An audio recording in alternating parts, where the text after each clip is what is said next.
জি sir.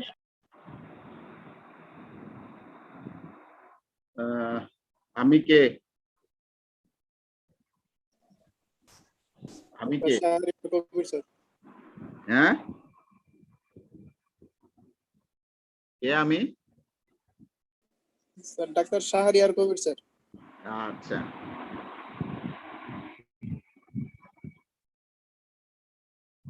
আমরা class নিয়েছিলাম গতদিন। কি ক্লাস নিয়েছিলাম বলতে পারবা? কতটুকু পড়ানো হয়েছিল? কেউ একজন বলতে পারবা?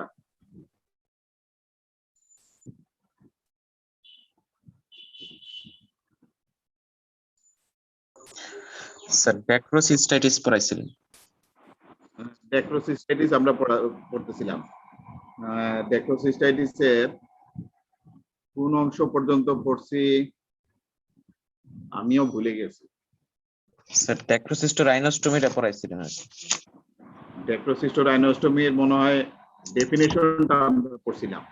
জি স্যার, জি স্যার ডেফিনেশন পড়ছি স্যার। হ্যাঁ, ডেফিনেশনটা পড়ছিলাম। আর ড্যাক্রোসিস্টোরাইনোস্টোমি অপারেশনের ইন্ডিকেশন বলছিলাম। ইন্ডিকেশন, কন্ট্রাইন্ডিকেশন,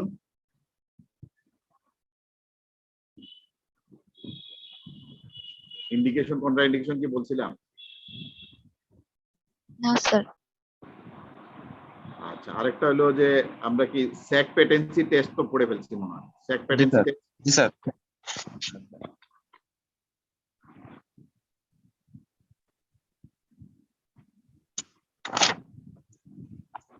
আচ্ছা, একজন একটু বলতে পারবেন ড্যাক্রোসিস্টোরাইনোস্টোমির ডেফিনেশন বা প্রিন্সিপাল? যে কোনো একজন শুরু করো।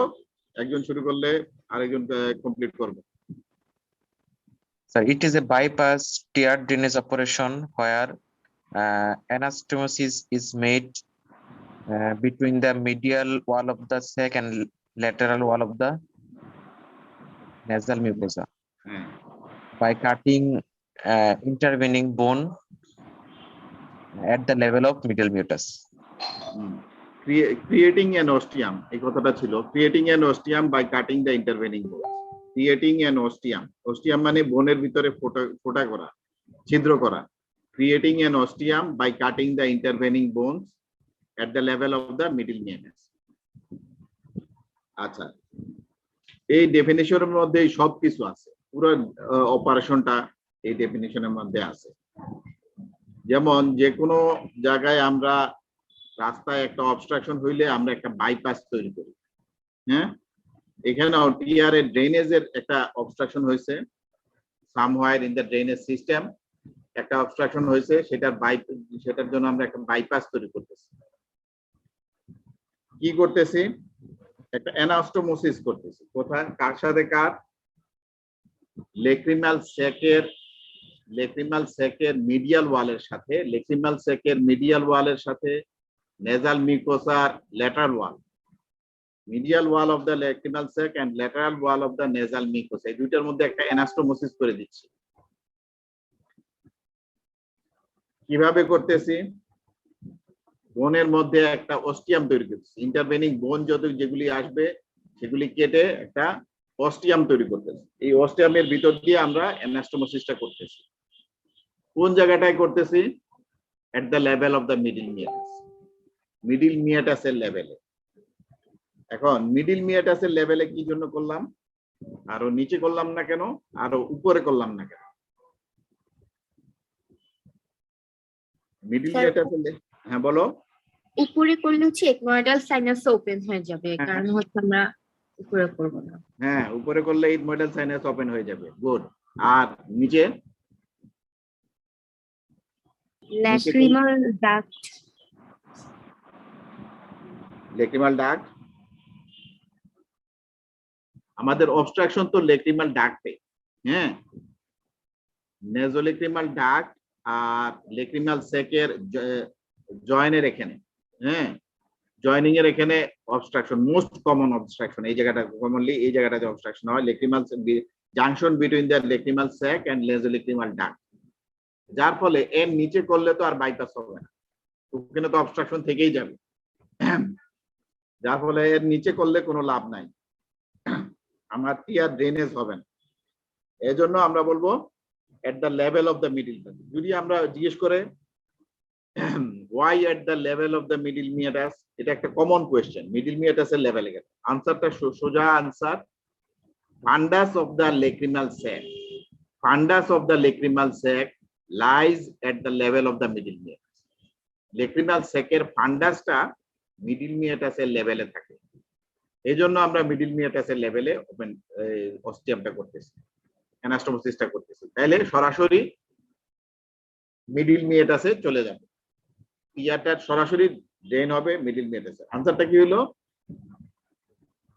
ফান্ডাস of the lacrimal sac lies at the level of the middle meatus, এটাই হলো আনসার। তখন জিজ্ঞেস করতে পারে যে এটার উপরে করলাম না কেন, এটার নিচে করলাম না কেন, এই দুইটা আনসার তো বললাম, উপরে করলে ইথময়েডাল সাইনাস ওপেন হয়ে যাবে, আর নিচে করলে আমার অবস্ট্রাকশনের নিচে চলে যাবে, তাইলে আর ড্রেন হবে না।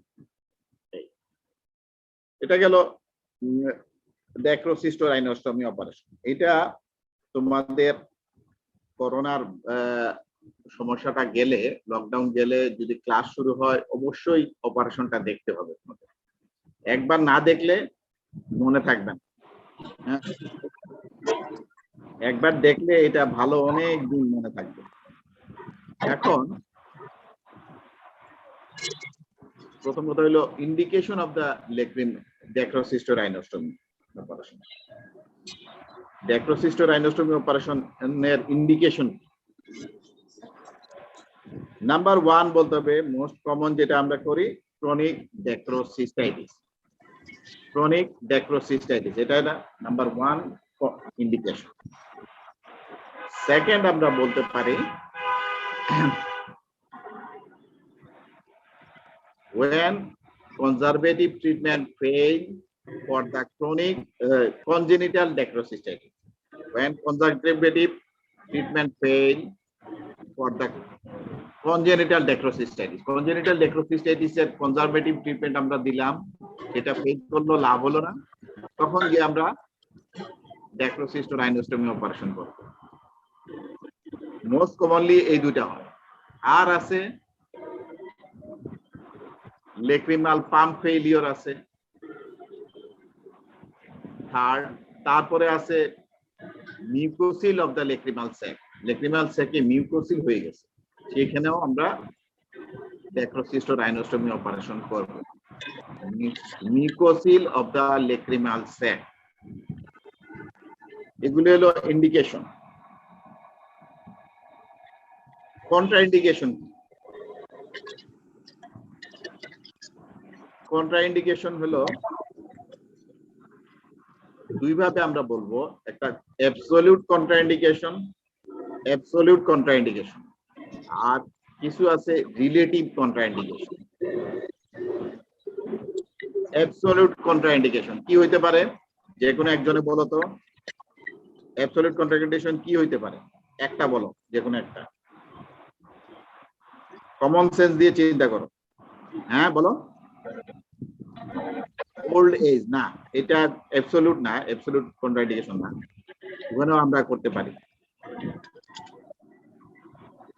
মেলিগন্যান্সি, হ্যাঁ বলো। স্যার কোনো ইনফেকশন থাকলে, টিউমার, ভেরি গুড, যে কোনো একটা টিউমার হইলো, যেমন মেলিগন্যান্সি, মেলিগন্যান্ট টিউমার একটা হইলো, আমার তো আর কিছুই করার নাই, ওখানে অ্যানাস্টোমোসিস করার কোনো উপায় নাই, মেলিগন্যান্ট টিউমার, আমার ওইটা কেটে ফেলতে হবে সম্পূর্ণ, এক্সারসাইজ করা লাগবে সম্পূর্ণ, এখানে করার কোনো উপায় নেই। নাম্বার 1 মনে রাখতে হবে মেলিগন্যান্সি, সেক এরিয়াতে, এই এরিয়াতে কোনো মেলিগন্যান্সি হইলে নাম্বার 1 কন্ট্রাইন্ডিকেশন। সেকেন্ড, এরকম আর কি হইতে পারে, সেক এরিয়াতে আর কি থাকতে পারে যখন আমরা করার সম্ভবই না,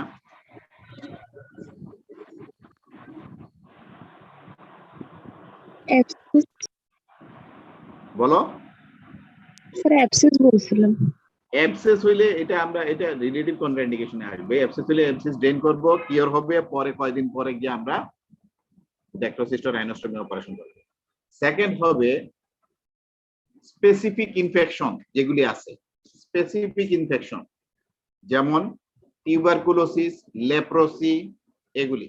টিউবারকুলোসিস, লেপ্রোসি হইলে কি হয়, কেন এটা অ্যাবসলিউট হয়, এগুলি হলে এই যে এরিয়াটাতে এগুলি হলে এত বেশি ফাইব্রোসিস হয়, so much fibrosis is there, যে সব স্ট্রাকচার গুলি একেবারেই একটা আরেকটার সাথে লেগে যায়, কোনো আইডেন্টিফাই করা যায় না। এরিয়াটা টোটালি ডিসঅর্গানাইজড হয়ে যায়। স্পেসিফিক ইনফেকশন, টিউবারকুলোসিস, লেপ্রোসি এই এরিয়াতে যদি হয়, এই দুইটা হলো সেক এরিয়ার কোন কন্ডিশন। আর নেজাল কন্ডিশন কি হইতে পারে, নোজের কি কন্ডিশনের কারণে অ্যাবসলিউট কন্ট্রাইন্ডিকেশন হতে পারে, কি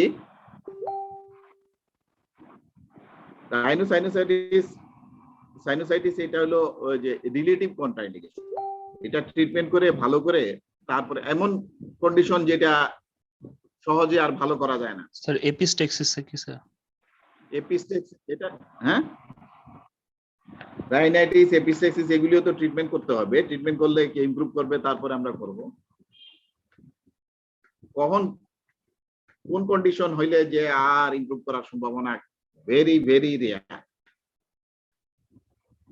এমন একটা কন্ডিশন নাম শুনছো নাকি, মনে করে দেখো ইএনটির ক্লাসে। আচ্ছা আমি বলি, অ্যাট্রোফিক রাইনাইটিস। এটা হলো অ্যাট্রোফিক রাইনাইটিস। অ্যাট্রোফিক রাইনাইটিস কি হয়, মিউকোসাটা অ্যাট্রফি হয়ে যায়, নেজাল মিউকোসা বিকামস অ্যাট্রফিক। এখন নেজাল মিউকোসাই তোমার নাই, অ্যাট্রফি হয়ে গেছে, তাহলে তুমি কার সাথে অ্যানাস্টোমোসিস করবে? বোঝা গেছে আমার কথা? অ্যাট্রোফিক রাইনাইটিস এমন একটা ডিজিজ, এটা কিওর করা খুব খুব ডিফিকাল্ট, ভেরি ভেরি ডিফিকাল্ট, যার ফলে এটা অ্যাবসলিউট কন্ট্রাইন্ডিকেশন। কেউ কেউ বলে, কেউ কেউ মানতে চায় না, কেউ কেউ বলে না আমরা ইএনটি সার্জনরা ওনার কাছে রেফার করব, ওনারা অ্যাট্রোফিক রাইনাইটিস ভালো করবে, করার পরে তারপরে আমরা ডিসিআর ডেক্টোসিস্ট রাইনোস্টোমি অপারেশন করব। এটা ভেরি ভেরি রেয়ার। ইএনটি কাছে দেখবা, শুনবা যে ট্রিটমেন্ট আছে, কিন্তু ইমপ্রুভ করা খুব রেয়ার, ইমপ্রুভ করার সম্ভাবনা। এই তিনটা মনে রাখতে হবে অ্যাবসলিউট কন্ট্রাইন্ডিকেশনে, এই তিনটা। একটা হলো any malignancy in this area, second হইলো কি বললাম স্পেসিফিক ডিজিজ, টিউবারকুলোসিস, লেপ্রোসি, আর নেজাল কোজ হইলো অ্যাট্রোফিক রাইনাইটিস। এই তিনটা হইলো অ্যাবসলিউট কন্ট্রাইন্ডিকেশন, করাই যাবে না। আরেকটা কেউ কেউ বলে যে মাল্টিপুল ফিস্টুলা, লেকিন থেকে মাল্টিপুল ফিস্টুলা হয়ে গেল, এত বেশি ফিস্টুলা হয়ে গেল যে এটা ওই ফ্ল্যাপ তৈরি করাই যায় না, ডিফিকাল্ট। আর কেউ কেউ এটা মানে না, বলে যে না এই অবস্থায় আমরা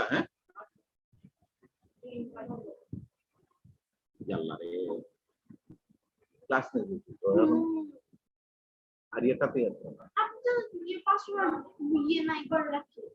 হ্যাঁ, জিজ্ঞেস করে পাসওয়ার্ড কি করে ডাক দাও, জরুরি তো, এখন তো ইমার্জেন্সি। ক্লাসের জন্য মোবাইল নিয়ে টানা দেন। আচ্ছা এই কি বললাম, এই তিনটা কন্ডিশন হলো অ্যাবসলিউট কন্ট্রাইন্ডিকেশন, মনে থাকবে তো। আর রিলেটিভ, এরপরে আসি আমরা রিলেটিভ কন্ট্রাইন্ডিকেশন। বাকি যেগুলি তোমরা সব বললা একটা একটা করে, সব রিলেটিভ কন্ট্রাইন্ডিকেশন। হ্যাঁ, যেমন একিউট ডেক্টোসিস্টাইটিস। হ্যাঁ, ক্রনিক ডেক্টোসিস্টাইটিস এর মাঝে মাঝে একিউট ইনফ্লামেশন হইলো, একিউট ডেক্টোসিস্টাইটিস হলো, সেটা রিলেটিভ কন্ট্রাইন্ডিকেশন। সেটা ট্রিটমেন্ট আমরা করব, করে ভালো হওয়ার পরে 1 থেকে 1.5 মাস পরে আমরা ডেক্টোসিস্ট রাইনোস্টোমি অপারেশন করব। তারপরে লেক্রিমাল অ্যাবসেস বলো, তারপরে কনজেনিটাল ড্যাক্রোসিস্টাইটিস, তারপরে তুমি ওই যে সাইনোসাইটিস বললা, নেজাল কন্ডিশন গুলি বলেন, sinusitis, hypertrophied inferior turbinate, cross septal deviation, এগুলি সব রিলেটিভ কন্ট্রাইন্ডিকেশন। এপসিস হইলেও সেটা রিলেটিভ কন্ট্রাইন্ডিকেশন। তোমার এক্সট্রিম এজ হইলেও সেটা রিলেটিভ কন্ট্রাডিকশন। রিলেটিভ কন্ট্রাডিকশন এই জন্য এক্সট্রিম এজে ডিফিকাল্ট, ড্যাক্রোসিস্টির রাইনোস্টোমি অপারেশন করাটা তাদের জন্য, সার্জনের জন্য একটু ডিফিকাল্ট হয়, পেশেন্টের জন্য একটু কষ্টকর বেশি। এই জন্য আমরা মাঝে মাঝে এক্সট্রিম এজে শুধু ড্যাক্রোসিস্টেক্টমি করি। ড্যাক্রোসিস্টেক্টমি মানে শুধু স্যাকটা কেটে আমরা ফেলে দিলাম, লেক্রিমাল স্যাকটা কেটে ফেলে দিলাম। ফেলে দিলে তোমার ওয়াটারিং থাকবে, কারণ যেহেতু অবস্ট্রাকশন আছে ওয়াটারিং থাকবে, কিন্তু সুবিধাটা হলো ইনফেকশন হওয়ার সম্ভাবনা কমে গেল। ইনফেকশন হওয়ার আর সম্ভাবনা নাই, স্যাক যেহেতু নাই, এখানে ইয়ারও জমবে না, ইনফেকশন হওয়ার সম্ভাবনাও আর নাই। এটাই হলো, এটা ড্যাক্রোসিস্টেক্টমি করে। ড্যাক্রোসিস্টেক্টমি এটা করার আগে পেশেন্টকে এই কাউন্সেলিংটা করতে হবে। মনে রাখতে হবে, পেশেন্টকে বলতে হবে যে আমি এই অপারেশনটা আপনার করতেছি, পানি পড়া থাকবে, ওয়াটারিং থাকবে, পানি চোখ দিয়ে পানি পড়বেই। হ্যাঁ, অপারেশনের পরেও এখনো পড়তেছে, অপারেশনের পরেও চোখ দিয়ে পানি পড়বে, কিন্তু আপনার ইনফেকশন হওয়ার সম্ভাবনাটা কমে যাবে। যেহেতু আমরা ড্যাক্রোসিস্ট রাইনোস্টোমি অপারেশন পুরো অপারেশনটা করতে পারতেছি না, কারণ আপনার জন্য ডিফিকাল্ট। এটা আপনার জন্যই বেশি ডিফিকাল্ট হবে, আমাদের জন্য ডিফিকাল্ট, আপনার জন্য বেশি ডিফিকাল্ট। এই বলে আমরা ড্যাক্রোসিস্টেক্টমি অপারেশনটা করি। স্যার একটা কোশ্চেন তাহলে ছিল। হ্যাঁ, একটা কোশ্চেন ছিল স্যার। স্যার সাইনোসাইটিস যে রিলেটিভ, স্যার সাইনোসাইটিস তো একেবারে ভালো হয় না স্যার, মানে যারা স্যার কমপ্লিকেশন তো থাকেই অথবা সিম্পটমে থাকে, তাহলে কি শুধু কন্ট্রোল করে তখন সার্জারিটা করতে হবে? হ্যাঁ হ্যাঁ হ্যাঁ, এটা আমরা ইএনটি সার্জনের কাছে পাঠাবো, উনি ট্রিটমেন্ট করবে। এটা সাইনোসাইটিস মোটামুটি ভালো হয়, এটা যে অ্যাট্রোফিক রাইনাইটিসের মতো না। হ্যাঁ, মোটামুটি একটা কন্ডিশনে আনলে আমরা, আমাদের মিউকোসাটা তো ভালো আছে, আমাদের নেজাল মিউকোসাটা ভালো আছে। হ্যাঁ, অতএব আমরা অ্যানাস্টোমোসিস করতে পারি। ইএনটি সার্জন উনি ট্রিটমেন্ট করবেন, সাইনোসাইটিস ভালো হবে, তারপরে আমরা অপারেশনটা করব, ড্যাক্রোসিস্ট রাইনোস্টোমি অপারেশনটা করব। কিন্তু ওই যে অ্যাট্রোফিক রাইনাইটিসে ভালো হওয়ার সম্ভাবনা খুব কম, ভেরি রেয়ার, এই জন্যই সমস্যাটা। আচ্ছা, তাহলে আমরা অ্যাবসলিউট কন্ট্রাইন্ডিকেশন জানলাম, রিলেটিভ কন্ট্রাইন্ডিকেশন জানলাম। এখন আরেকটা প্রশ্ন আছে এখানে, যে মাঝখানে কি জানি বলতেছে না, এখানে এটা ভুলে জানি, পরে ভুলে যাব। মনে রাখতে হবে ড্যাক্রোসিস্ট রাইনোস্টোমি অপারেশনটা যত ভালো অপারেশনই হোক, success rate 80 to 90%। 80 to 90% success rate, মানে 90%ও যদি আমি ধরি, তুমি যদি 100টা অপারেশন করো ড্যাক্রোসিস্ট রাইনোস্টোমি অপারেশন, এর মধ্যে 10টা অপারেশন পাবা ফেরত আসবে অনেকদিন পরে, আবার অবস্ট্রাকশন হয়ে গেছে, আবার পানি পড়ে।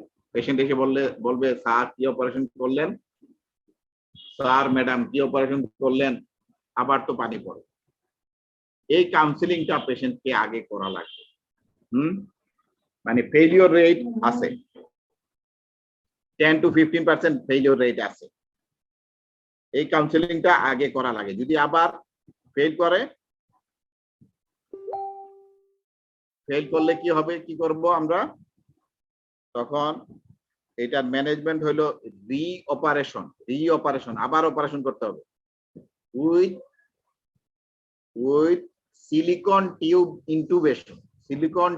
ইন্টুবেশন। মানে সিলিকনের একটা টিউব আছে, হ্যাঁ, ডিসিআর টিউব, এটা আমরা দুইটা পাংটাম দিয়ে এই দুইটা পাংটাম দিয়ে ওইদিকে ঢুকাইলাম। হ্যাঁ, টিউবটা দুইটা মাথা, টিউবের দুইটা মাথা দুইটা পাংটাম দিয়ে ঢুকাইলাম, ঢুকাই এদিকে নেজাল কেভিটি দিয়ে নোজ দিয়ে বের করে এনে এখানে লাগাই রাখবো টিউবটা। এই টিউবটা লাগানোর, সিলিকন টিউবটা লাগানোর উদ্দেশ্য কি? এটা থাকবে 3 মাস, 3 মান্থস, 3 মাস থাকবে।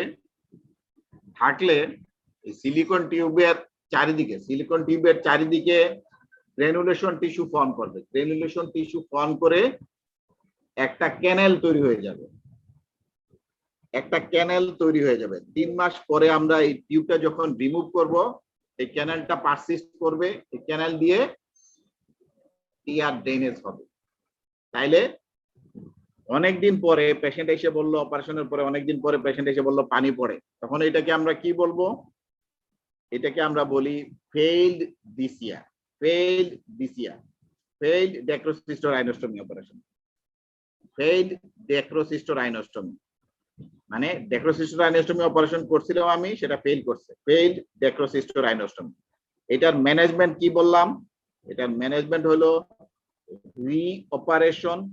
রিঅপারেশন with silicone tube intubation, reoperation with silicone tube intubation, reoperation with silicone tube intubation. এখন আমরা কি করি?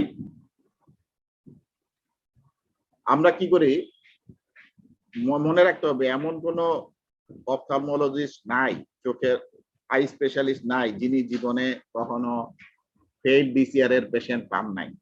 তার করা, নিজের করা ফেইলড ডিসিআর এর পেশেন্ট পান নাই, এরকম কোন অপথলমোলজিস্ট নাই। কেউ যদি বলে যে আমি পাই নাই, তাহলে সত্যি কথা হবে না। বোঝা গেছে যে ফেইলিওর রেট একটা আছে। কি বলতেছিলাম? এখন যেটা আমরা করি, যেটা আমরা বলছি, প্রথমে যখন অপারেশন করব শুধু ড্যাক্রোসিস্টোরাইনোস্টমি অপারেশন করব, এখানে আমরা টিউব দিব না। কিন্তু এখন আমরা ইউজুয়ালি সব অপারেশনে যখনই আমরা ড্যাক্রোসিস্টোরাইনোস্টমি অপারেশন করি, প্রথমেই আমরা টিউবটা দিয়ে দিই। হ্যাঁ, কেন? টু ইনক্রিজ দ্য সাকসেস রেটটা বাড়ানোর জন্য প্রথমেই আমরা টিউবটা দিয়ে দিই। ঠিক আছে? কারণ অপারেশন করার পরে একটা ফেলিওর রেট আছে, কিছুদিন পরে পেশেন্ট এসে বলতে পারে সে চোখ দিয়ে আবার পানি পড়তেছে। এটা খুবই বিব্রতকর। পেশেন্ট এসে যদি বলে যে চোখ দিয়ে পানি পড়তেছে আবার, তাহলে এটা খুবই বিব্রতকর অবস্থা। সেই জন্য আমরা প্রথমেই আমরা টিউবটা দিয়ে দিই। কিন্তু তোমার জানতে হবে, প্রথমে ড্যাক্রোসিস্টোরাইনোস্টমি অপারেশন, আর টিউব দিব আমরা ফেইলড ডিসিআর যখন অপারেশন করব, রিঅপারেশন উইথ সিলিকন টিউব ইন্টুবেশন করব। টিউবটা কতদিন থাকবে? 3 মাস। টিউবটা থাকবে 3 মাস, 3 মান্থ। 3 মাস পরে আমরা টিউবটা রিমুভ করব। এখন আমরা ইন্ডিকেশন, কন্ট্রা ইন্ডিকেশন পড়লাম। এখন ক্রনিক ড্যাক্রোসিস্টাইটিস হয়েছে পেশেন্টের, পেশেন্ট অপারেশন করাবে না, অপারেশন করাইতে রাজি না। তার কি কি কমপ্লিকেশন হইতে পারে? যদি অপারেশন না করায়, তার কমপ্লিকেশন কি কি হইতে পারে? সহজভাবে মনে রাখবা, ধরো ক্রনিক ড্যাক্রোসিস্টাইটিস আছে তার, এখন লেক্রিমাল সেকের মধ্যে কি কি হইতে পারে? সেক এরিয়াতে কয়দিন পর পরই তার একিউট অ্যাটাক হবে, একিউট ইনফ্লামেশন হবে, মানে একিউট ড্যাক্রোসিস্টাইটিস হবে। একিউট ড্যাক্রোসিস্টাইটিস অন ক্রনিক ড্যাক্রোসিস্টাইটিস, মানে ক্রনিক ড্যাক্রোসিস্টাইটিস চলতেই আছে, এটার মাঝে মাঝে একিউট ড্যাক্রোসিস্টাইটিস হবে। একিউট ড্যাক্রোসিস্টাইটিস হইলে কি পাবো আমরা? একিউট ইনফ্লামেশনের সব সাইন সিম্পটম গুলো, একিউট ইনফ্লামেশনের যা সাইন সিম্পটম আছে সব পাবো। যেমন পেইন থাকবে, সোয়েলিং থাকবে, রেডনেস থাকবে, হ্যাঁ, এগুলি সবই থাকবে। যার ফলে আমার ট্রিটমেন্ট করা লাগবে একিউট ড্যাক্রোসিস্টাইটিস। আমরা ওইটা পরে আসি ট্রিটমেন্টে অ্যাকিউট ডেক্রোসিস্টাইটিসের। আচ্ছা, মাঝে মাঝে অ্যাকিউট ডেক্রোসিস্টাইটিস হলো, এখান থেকে অ্যাকিউট ডেক্রোসিস্টাইটিস হইলে এখান থেকে কি হইতে পারে, পাস জমে যেতে পারে। পাস হয়ে গেলে তখন কি হবে, পাস জমে গেলে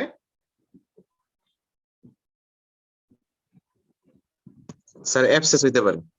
অ্যাবসেস, এটাকে কি বলবো আমরা, sir lacrimal abscess. Lacrimal abscess, সোজা কথা। এখানে পাস জমে যাবে, অ্যাবসেস হবে, এটাকে আমরা বলবো লেক্রিমাল অ্যাবসেস হয়ে যাবে। এখন লেক্রিমাল অ্যাবসেসেরও আমি কিছু করলাম না, তখন কি হবে, অ্যাবসেসটা কি হইতে পারে, স্যার রাপচার হয়ে ফিস্টুল হইতে পারে। বাস্ট হবে, যে কোনো সময় বাস্ট করতে পারে।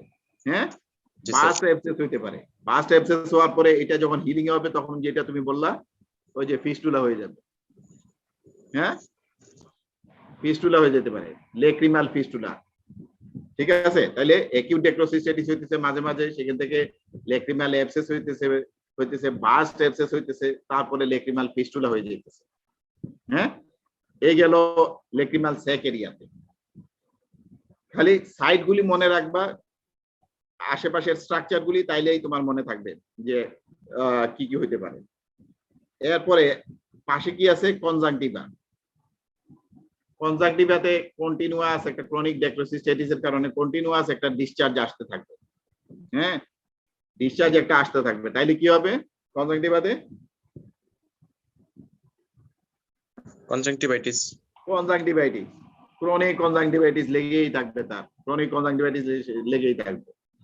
এরপরে আসো কর্নিয়া। কর্নিয়াতে ইনফেকশন স্প্রেড করলো, কর্নিয়াতে কি হইতে পারে, একটু চিন্তা করো। Corneal ulcer, good, corneal ulcer হয়ে যাবে, কর্নিয়াতে কর্নিয়াল আলসার হবে। তারপরে আশেপাশের বোনে যদি ইনভলভ করে, ইনফেকশনটা বোনে ইনভলভ করলে কি হবে, অস্টিওমাইলাইটিস। অস্টিওমাইলাইটিস হয়ে যাবে। হ্যাঁ, অস্টিওমাইলাইটিস হয়ে যাবে। তারপরে তোমার ওই যে অরবিটের সফট টিস্যুতে, অরবিটের চারিদিকের সফট টিস্যুতে যদি ইনভলভ করে, তখন এটাকে কি বলবো আমরা, সফট টিস্যুতে, অরবিটের সফট টিস্যুতে ইনভলভ করলো চারিদিকে, এটাকে কি বলবো, সেলুলাইটিস। Orbital cellulitis. সেলুলাইটিস হবে এটা, যেহেতু অরবিটের ভিতরে, এটার নাম হলো অরবিটাল সেলুলাইটিস হয়ে গেল। হ্যাঁ, তারপরে এই অরবিটাল সেলুলাইটিস থেকে আরেকটু পিছনে যদি স্প্রেড করে, আরেকটু পিছনে আছে ক্যাভার্নাস সাইনাস।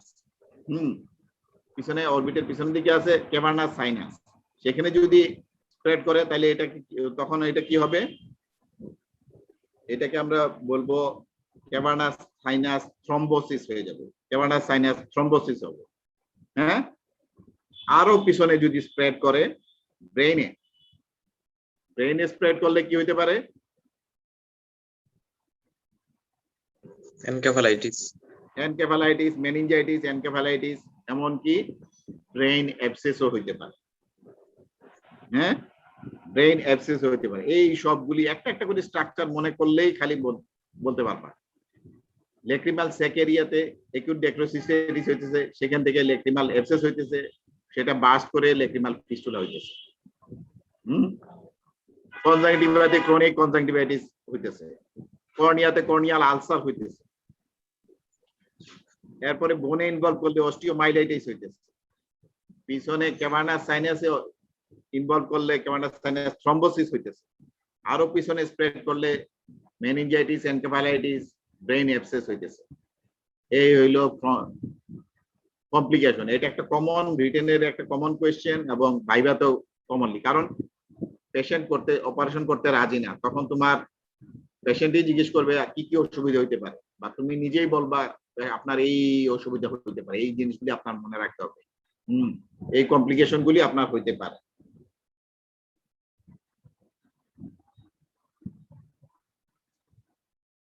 এখানে মাঝখানে ডেক্রোসিস্টো রাইনোস্টোমি অপারেশনে একটা জিনিস বলতে ভুলে গেছি, কি কি বোন ভাঙা হয়, কি কি বোন কাটা লাগে, এটা মনে রাখতে, দুইটা বোন মনে রাখলেই চলবে। lacrimal bone R frontal process of the maxilla. Lacrimal bone, frontal process of the maxilla আর ইটমোডাল বোনের সামান্য অংশ ভাঙা লাগে। এই তিনটা বোন মনে রাখতে হবে। হ্যাঁ, এই বোনগুলি জিজ্ঞেস করে কি কি বোন ভাঙা লাগে।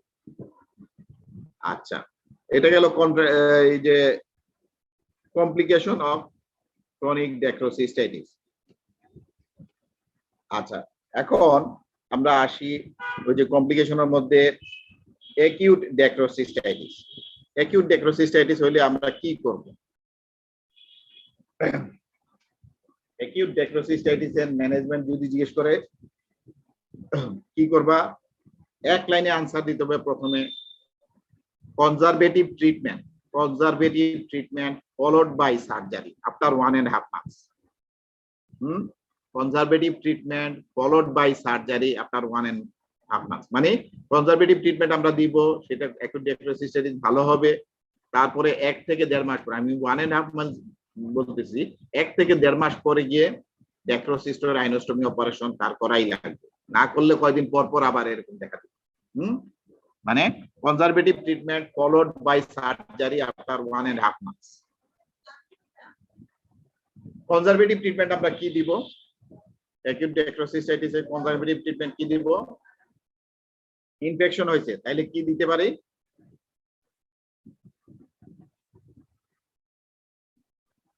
আমরা একটা অ্যান্টিবায়োটিক দিব ওরালি। হ্যাঁ, সিস্টেমিক, ওরালি বলবো না, আমরা বলবো সিস্টেমিক অ্যান্টিবায়োটিক দিব অ্যাকর্ডিং টু সিভিয়ারিটি। এই কথাটা মনে রাখতে হবে, অ্যাকর্ডিং টু সিভিয়ারিটি। যদি অল্প হয়, আমার কাছে মনে হয় যে জাস্ট শুরু হয়েছে অ্যাকিউট ড্যাক্রোসিস্টাইটিস, তাইলে আমরা ওরালি দিতে পারি। আর যদি বেশি হয়ে যায়, কন্ডিশনটা একটু সিভিয়ারিটিটা একটু বেশি হয়, আমরা ইনজেক্টেবল ফর্মেও দিতে পারি, ইনজেকশন আকারেও দিতে পারি। মানে অ্যাকর্ডিং টু সিভিয়ারিটি, ওরালি অথবা ইনজেক্টেবল ফর্মে আমরা অ্যান্টিবায়োটিক, সিস্টেমিক অ্যান্টিবায়োটিক দিব। এখানে কোন অ্যান্টিবায়োটিকটা নাম্বার 1 চয়েস? 1 নাম্বার চয়েস আমরা কোনটা করব বলো? ফ্লুক্লোক্সাসিলিন। Flucloxacillin, good. ফ্লুক্লোক্সাসিলিন হইলো নাম্বার 1 চয়েস। 1 নাম্বার চয়েস হলো ফ্লুক্লোক্সাসিলিন। তো আরো আছে, আমরা সেপিক্সিম দিতে পারি, সেফট্রাইক্সন দিতে পারি, এগুলি দিতে পারি। তবে নাম্বার 1 চয়েস হলো ফ্লুক্লোক্সাসিলিন। তবে অনেক সময় দেখবা সেপিক্সিম, সেফট্রাইক্সন এসব দেওয়া হয়। কেন? কারণ হলো ফ্লুক্লোক্সাসিলিনে একটা ডিসঅ্যাডভান্টেজ হলো এটা 6 আওয়ারলি। 6 আওয়ারলি কন্টিনিউ করা, 4 বার কন্টিনিউ করাটা বেশ ডিফিকাল্ট। একদিন 2 দিন পরেই একটা উলট পালট লেগে যায়। এটা রেগুলার আর মেনটেন করা যায় না। তোমরা যখন নিজেরা খাবা, কোনো সময় দরকার পড়ে ফ্লুক্লোক্সাসিলিন খাওয়ার, তাহলে দেখবা 1-2 দিন ভালো মতো কন্টিনিউ করা গেছে, তারপরে 3rd ডেতে গিয়া সকালেরটা দুপুরে মনে হয়, দুপুরেরটা রাত্রে মনে পড়ে, এরকম। এটা কন্টিনিউ করা পেশেন্ট কমপ্লায়েন্স বেশ ডিফিকাল্ট, এটা কন্টিনিউ করাটা বেশ ডিফিকাল্ট। এই জন্য আমরা সেপিক্সিম, সেফট্রাইক্সন এইসব ইউজ করে ফেলি। হ্যাঁ, অন্যগুলি ইউজ করে ফেলি যেগুলিতে ডোজটা 12 আওয়ারলি, যার ফলে ইজি মেনটেন করাটা ইজি। তবে মনে রাখতে হবে, এটা জিজ্ঞেস করবে সবসময়, কমন কোয়েশ্চেন এটা, যে নাম্বার 1 চয়েস কি? বলতে হবে ফ্লুক্লোক্সাসিলিন নাম্বার 1 চয়েস। কেন? স্টেফাইলোকক্কাস হওয়ার সম্ভাবনা বেশি, অর্গানিজমটা স্টেফাইলোকক্কাস হওয়ার সম্ভাবনা বেশি, যার ফলে স্টেফাইলোকক্কাসের এগেইনস্টে আমাদের ফ্লুক্লোক্সাসিলিন হইল নাম্বার 1। আচ্ছা, অ্যাকিউট ড্যাক্রোসিস্টাইটিস বললাম আমরা conservative treatment followed by surgery. আমরা অ্যান্টিবায়োটিক দিলাম সিস্টেমিক অ্যাকর্ডিং টু সিভিয়ারিটি। হ্যাঁ, তারপরে আমরা কি দিব? অ্যানালজেসিক দিব, ব্যথার জন্য অ্যানালজেসিক দিব। অ্যানালজেসিক কি দিতে হবে? এখানে প্যারাসিটামল দিলে এই ব্যথা কমবে না, প্যারাসিটামলে এই ব্যথা কমবে না। এখানে ডাইক্লোফেনাক জাতীয় ঔষধ দেওয়া লাগবে। ডাইক্লোফেনাক জাতীয় ঔষধ দেওয়া লাগবে, মেডিসিন, ডাইক্লোফেনাক, কিটোরোলাক, এসব। ব্যথাটা কমানোর জন্য। আর এগুলি যদি আমরা দেই সাথে কি দেই, একটা আমরা অ্যান্টি আলসারেন্ট কিছু একটা দেই সাথে, এটার সাথে অ্যান্টি আলসারেন্ট ওমিপ্রাজল, ইসোমিপ্রাজল, এইসব কিছু একটা দেই। দুইটা তিনটা বললাম। আর আমরা টপিক্যাল আই ড্রপ দিব, broad spectrum topical eye drop, যে কোনো একটা, এটা কন্টিনিউ করবে। টপিক্যাল আই ড্রপ কি কি আমরা দেই, অনেকগুলি আছে, chloramphenicol, moxifloxacin, levofloxacin, ciprofloxacin. Ciprofloxacin খুব ভালো কাজ করে না এখানে, হ্যাঁ। লোমিফ্লক্সাসিন, এসব অনেকগুলি। তবে বেশি দেখবা এখন ইউজ হয় মক্সিফ্লক্সাসিনটা, মক্সিফ্লক্সাসিনটাই বেশি ব্যবহার হয়। বেসিফ্লক্সাসিনও আছে, অনেকগুলি আছে। তো টপিক্যাল একটা ড্রপ দিলাম। আর লাস্ট অফ অল আমরা দিব পেশেন্টকে কমফোর্ট দেওয়ার জন্য হট কম্প্রেশন। এখানে হট কম্প্রেশন, কাপড় গরম করে করে এখানে সেক দিলে সে আরাম পাবে। তাহলে কি কি বললাম, একটু ডেক্রোসিস্টাইটিস এন্ড ম্যানেজমেন্ট। প্রথম কথা লিখতে হবে, রিটেনে লিখলেও প্রথম কথা লেখা লাগবে conservative treatment followed by surgery after 1.5 months। তারপর তাহলে আমরা দিলাম সিস্টেমিক অ্যান্টিবায়োটিক, ফ্লুক্সোসিলিন নাম্বার 1, সাথে সেফেক্সিম হইতে পারে, কি সেফট্রাইজন হইতে পারে। অ্যানালজেসিক দিলাম ডাইক্লোফেনাক, কিটোরোলাক, এগুলি। অ্যান্টি আলসারেন্ট দিলাম ওমিপ্রাজল, ইসোমিপ্রাজল, এইগুলি, হ্যাঁ। তারপরে আমরা দিলাম topical eye drop antibiotic, topical broad spectrum topical eye drop. Topical eye drop দিলাম কি কি, লোমিফ্লক্সাসিন, মক্সিফ্লক্সাসিন, লিভোফ্লক্সাসিন, বেসিফ্লক্সাসিন, যে কোনো একটা, ক্লোরামফেনিকল, এগুলি যে কোনো একটা। আর লাস্ট অফ অল দিলাম আমরা হট কম্প্রেশন, কাপড় গরম করে করে সেক দিব। এগুলির পরে শেষে লিখবো আমরা ডেক্রোসিস্টোরাইনোস্টমি অপারেশন আফটার 1.5 months। এটা ভালো হয়ে যাবে ক্রনিক ডেক্রোসিস্টাইটিস। ভালো হওয়ার পরে 1 থেকে 1.5 মাস পরে ডেক্রোসিস্টোরাইনোস্টমি অপারেশন করতে হবে। এই হলো টোটাল যে conservative treatment followed by surgery after 1.5 months। এখন লেক্রিমাল অ্যাবসেস হইল, লেক্রিমাল অ্যাবসেস হইলে কি হবে, লেক্রিমাল অ্যাবসেস হইলে আমরা কি করব স্যার? বলো। স্যার এখানে কি স্যার এই অ্যাকিউট ডেক্রোসিস্টাইটিসে স্যার এন্টি হিস্টামিনের কোন রোল আছে স্যার? এন্টি হিস্টামিন, অ্যান্টিহিস্টামিনের কোন? জি স্যার। অ্যান্টিহিস্টামিনের খুব একটা রোল নাই এখানে, হ্যাঁ। অ্যান্টিহিস্টামিনের খুব একটা রোল নাই।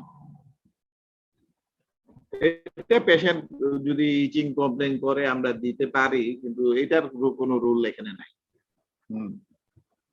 আচ্ছা, আরেকটা হলো কি বললাম, লেক্রিমাল অ্যাবসেস। লেক্রিমাল অ্যাবসেস হইলে কি করব,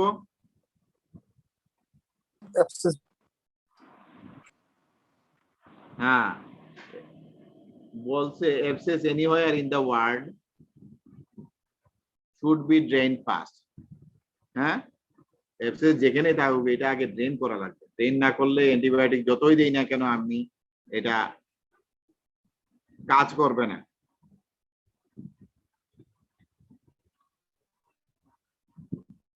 হ্যাঁ, অতএব আমার ড্রেন করা লাগবে। অ্যাবসেস ড্রেন করব আমরা, করে তারপরে কি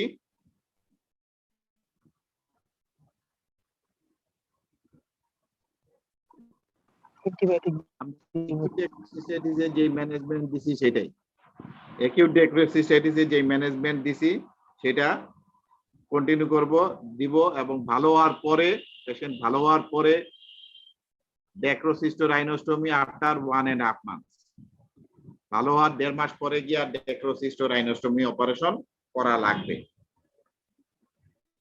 হ্যাঁ,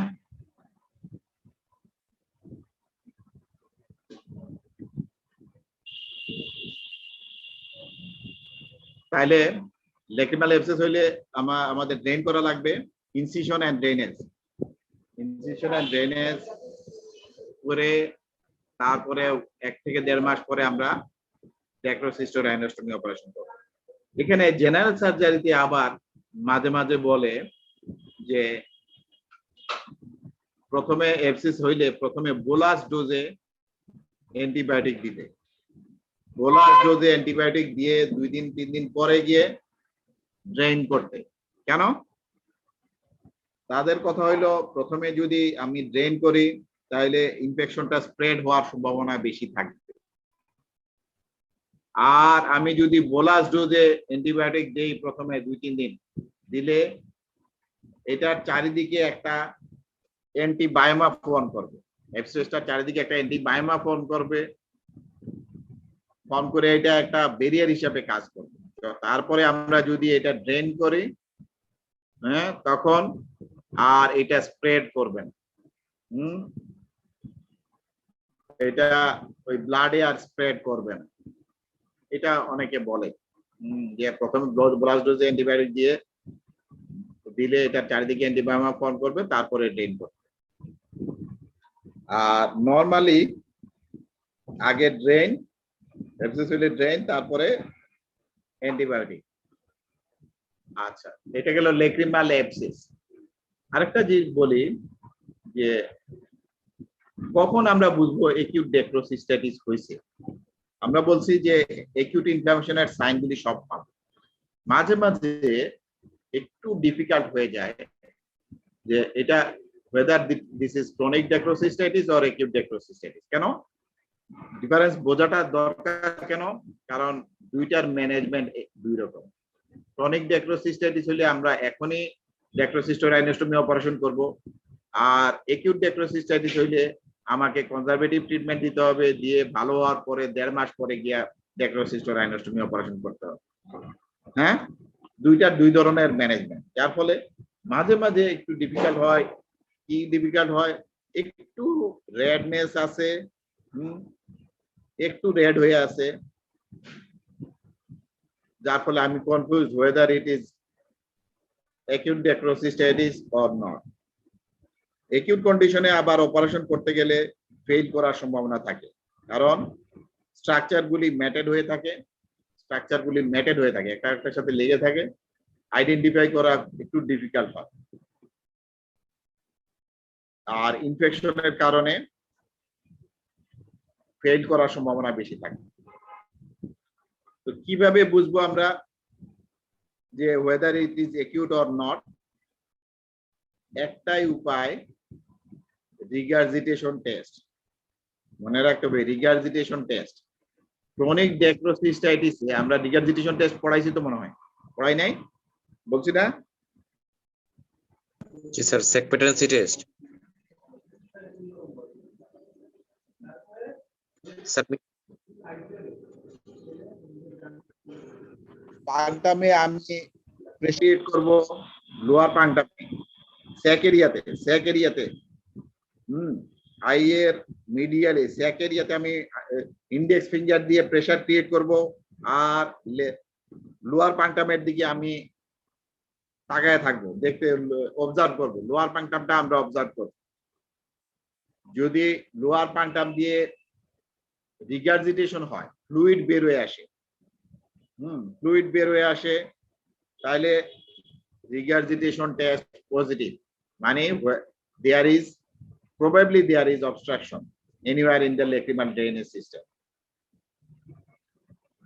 আবার বলি, ইন্ডেক্স ফিঙ্গার আমরা পেশেন্টের লেফট সাইডে আমার রাইট ইন্ডেক্স ফিঙ্গার দিয়ে প্রেসার দিব, পেশেন্টের লেফট সাইডে আমার রাইট সাইডে আমার লেফট ইন্ডেক্স ফিঙ্গার দিয়ে প্রেসার দিব। Pressure over the lacrimal sac area, there is regurgitation through the lower punctum. Regurgitation হয়ে আসলে সেটা regurgitation test পজিটিভ। কি কি regurgitation হইতে পারে? regurgitation হয়ে কি কি আসতে পারে? নাম্বার 1, ক্লিয়ার ফ্লুইড আসতে পারে। ক্লিয়ার ফ্লুইড, পরিষ্কার পানি। ক্লিয়ার হ্যাঁ, ফ্লুইড টার্বিড আসতে পারে। তোমার মিউকাস তোমার কথা কেটে কেটে যাচ্ছে, ভালো করে বুঝতেছি না। আচ্ছা, ক্লিয়ার ফ্লুইড আসতে পারে। সেকেন্ড হইলো টার্বিড ফ্লুইড আসতে পারে, ঘোলাটে পানি, টার্বিড ফ্লুইড, ঘোলাটে পানি আসতে পারে। থার্ড হইলো মিউকাস আসতে পারে, এখানে যদি মিউকাস জমে থাকে মিউকাস আসতে পারে। আর ফোর্থ হইলো যদি পাস হয়ে যায়, ইনফেকশন হয়ে পাস হয়ে যায়, তাহলে পাসও আসতে পারে। মানে ক্লিয়ার ফ্লুইড আসতে পারে, টার্বিড ফ্লুইড আসতে পারে, মিউকাস আসতে পারে, পাস আসতে পারে, যে কোনো কিছুই এখান থেকে এই চারটার যে কোনো একটা এদিকে বেরোয় আসতে পারে। আসলে আমরা বলবো রিগার্জিটেশন টেস্ট পজিটিভ। এখন আমরা একিউট ডেক্রোসিস্টাইটিসে এই রিগার্জিটেশন টেস্টটা করা যাবে না। কেন? এখানে আঙ্গুল দিলেই পেশেন্ট লাভ দিয়ে উঠবে। হ্যাঁ, এটাই হলো ডিফারেন্স বোঝার, chronic, weather it is chronic or acute. হ্যাঁ, সামান্য লাল হয়ে আছে, রেডনেস কিন্তু ক্লিয়ার না একিউট ডেক্রোসিস্টাইটিস কিনা। আমি যদি রিগার্জিটেশন টেস্ট করতে চাই,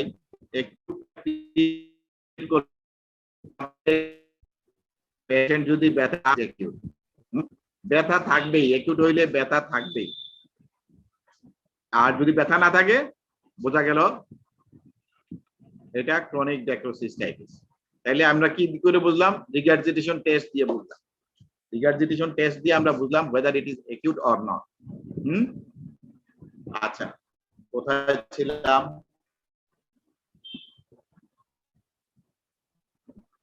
বললাম সার্জারি না করলে কি হবে ওগুলোর ম্যানেজ? কি আরেকবার বলো। স্যার পড়াচ্ছিলেন সার্জারি না করলে যে কমপ্লিকেশন গুলো হবে ওগুলোর ম্যানেজমেন্ট। হ্যাঁ হ্যাঁ, acute ডেক্রোসিস্টাইটিস বললাম, লেক্রিমাল অ্যাবসেস বললাম। আচ্ছা, এখানে আরেকটা জিনিস, আরেকটা বলছি, কর্নিয়াল আলসার। কর্নিয়াল আলসার হবে। এখন প্রশ্ন হলো corneal ulcer with chronic dacryocystitis. Corneal ulcer with chronic dacryocystitis একটা পেশেন্ট পাইলা, তাকে ম্যানেজমেন্ট কি দিবা? কি ম্যানেজমেন্ট দিবা দেখি, চিন্তা করে বলো তো।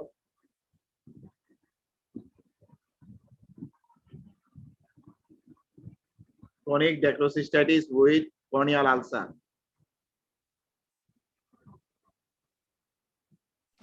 ডেক্রোসিস্টাইটিস এর জন্য তো স্যার হচ্ছে যে ডেক্রোসিস্টো রাইনোস্টমি করা লাগবে। আর যে কর্নিয়াল আলসার আছে, আলসারের জন্য স্যার আলসারের ট্রিটমেন্ট যেটা আছে ড্রেসিংস। হ্যাঁ, তোমার কথা বলছো, ঠিকই বলছো। আর কেউ কি ক্লিয়ার করবা? একটু বাকি, সামান্য একটু বাকি, যেটা মূল পয়েন্টটা, মূল পয়েন্টটা ও বলে নাই। যা বলছে ঠিকই বলছে, কিন্তু মূল পয়েন্টটা বলে নাই। কেউ কি চেষ্টা করবা?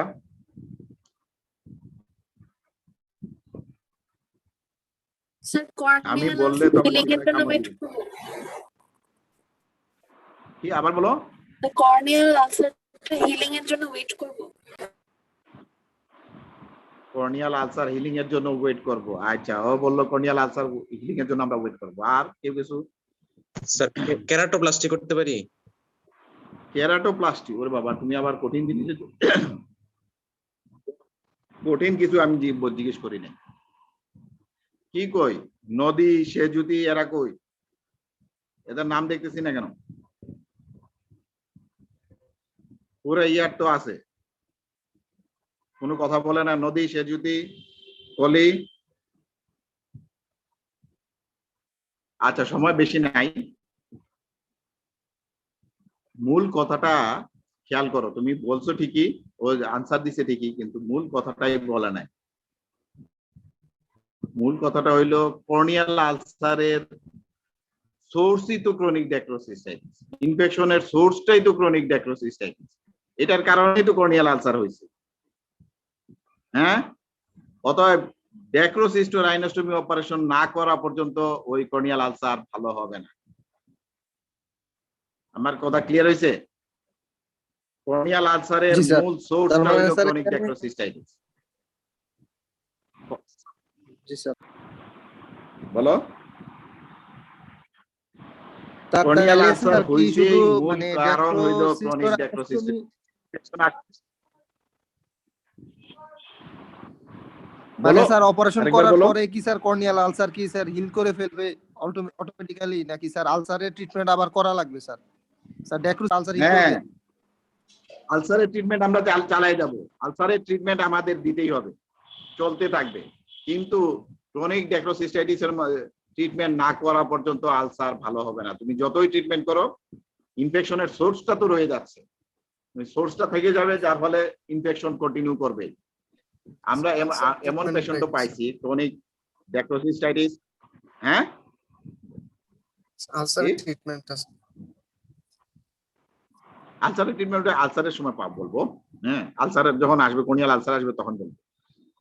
আমরা এমন পেশেন্টও পাইছি ক্রনিয়াল আলসার উইথ ক্রনিক ড্যাক্রোসিস্টাইটিস। আমরা ড্যাক্রোসিস্টো রাইনোস্টোমি অপারেশন করছি, করার 3 দিনের ভিতরে তার ক্রনিয়াল আলসারের 50-70% ভালো হয়ে গেছে। এত তাড়াতাড়ি ভালো হয়ে যায়। হ্যাঁ, অতএব মনে রাখতে হবে, এটা একটা common question. Chronic dacryocystitis with corneal ulcer তুমি কি ম্যানেজমেন্ট দিবা? তোমাকে বলতে হবে স্যার কর্নিয়াল আলসারের ট্রিটমেন্ট আমি চালাবো, তবে ড্যাক্রোসিস্টো রাইনোস্টোমি অপারেশন করাই লাগবে। এইভাবে বলতে হবে, ড্যাক্রোসিস্টো রাইনোস্টোমি অপারেশন করাই লাগবে, কারণ এটাই ইনফেকশনের সোর্স। ক্রনিক ড্যাক্রোসিস্টাইটিসটাই ইনফেকশনের সোর্স। এই সোর্সটা দূর না করা পর্যন্ত কর্নিয়াল আলসার কোনোদিনও ভালো হবে না। আমি যতই ট্রিটমেন্ট করি না কেন, কর্নিয়াল আলসার ভালো হবে না। ঠিক আছে?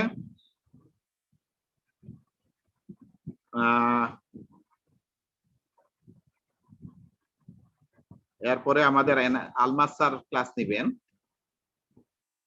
দেখি স্যার আসলেই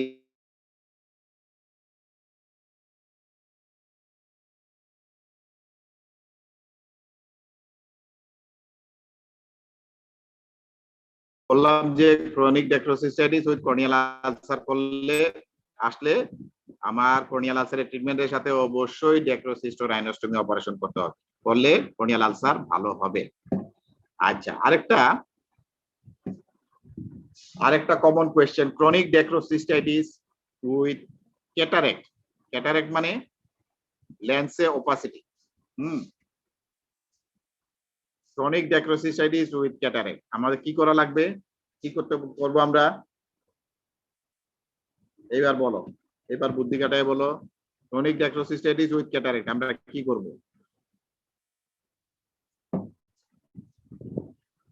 স্যার ড্যাক্রোসিস্টো রাইনোস্টোমি করব স্যার, পরে ক্যাটারাক্ট সার্জারি করব। কেন কেন তোমার যুক্তিটা বলো। স্যার যুক্তিটা কি আছে? ক্যাটারাক্ট তো স্যার ড্যাক্রোসিস্টাইটিসের জন্য হইতেছে। ক্যাটারেক্ট না, ক্যাটারেক্টের কজ তো ড্যাক্রোসিস্টো রাইনোস্টোমি না, কি বলে ক্রনিক ড্যাক্রোসিস্টাইটিস না। ক্যাটারেক্ট তো আলাদা, লেন্সের ওপাসিটি। ক্যাটারেক্টের জন্য আমার ক্যাটারেক্ট সার্জারি করা লাগবে, ঠিক আছে? কিন্তু ক্রনিক ড্যাক্রোসিস্টাইটিসের ইনফেকশনের একটা সোর্স সার্জারি তাহলে হচ্ছে ইনফেকশনের যেটা আছে ইনার অরবিটালে।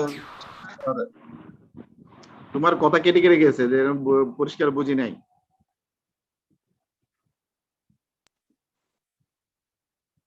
আচ্ছা, যাই হোক, আমি বলি যে ক্রনিক ড্যাক্রোসিস্টাইটিস থাকলে ইনফেকশনের একটা সোর্স থেকেই যাবে। স্যার আমি প্রথমে ক্যাটারাক্ট সার্জারি করি। তোমার কথা কেটে কেটে যাচ্ছে বারবার, ভালো করে বুঝি নাই। আমি বলি ইনফেকশনের সোর্স তো থেকে যাবে ক্রনিক ড্যাক্রোসিস্টাইটিস, অতএব মনে রাখতে হবে আগে ইনফেকশনের সোর্সটা দূর করা লাগবে। ইনফেকশনের সোর্সটা আগে দূর করা লাগবে, অর্থাৎ আগে ড্যাক্রোসিস্টো রাইনোস্টোমি অপারেশন আমরা করব, করে ইনফেকশনের সোর্সটা দূর করব, করে তারপরে ক্যাটারাক্ট সার্জারি করব। এই কথাটা মনে রাখতে হবে। আগে ড্যাক্রোসিস্টোরাইনোস্টমি অপারেশন করব, করে ইনফেকশনের সোর্সটা দূর করব, করে তারপরে গিয়ে আমরা ক্যাটারেক্ট সার্জারি করব। হ্যাঁ, ইনফেকশনের সোর্স থেকে গেলে ক্যাটারেক্ট সার্জারি করলে চোখের ভিতরে ইনফেকশন স্প্রেড করবে, করে সাংঘাতিক অবস্থা হয়ে যাবে, চোখের এন্ডোফথালমাইটিস হয়ে যাবে। এন্ডোফথালমাইটিস পাবা, তোমরা পড়ার সময় পাবা। ইনফেকশনের সোর্স দূর করা। অতএব এটা মনে রাখতে হবে, ক্রনিক ড্যাক্রোসিস্টাইটিস উইথ ক্যাটারেক্ট আমরা আগে ড্যাক্রোসিস্টোরাইনোস্টমি অপারেশন করব, করে তারপরে আমরা ক্যাটারেক্ট সার্জারি করব।